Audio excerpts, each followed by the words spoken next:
You ask Tiger to solve. This deals with linear equations with one unknown. The final result is a equals -119. Let's solve it step by step. Group all constants on the right side of the equation. Subtract 11 from both sides.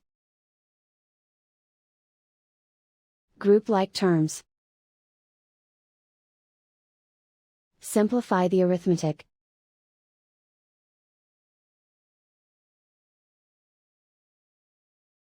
Isolate the a.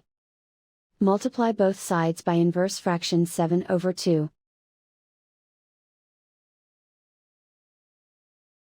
Group like terms.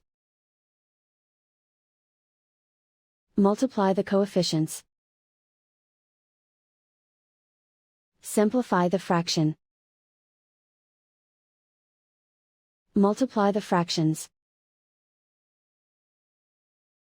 Simplify the arithmetic.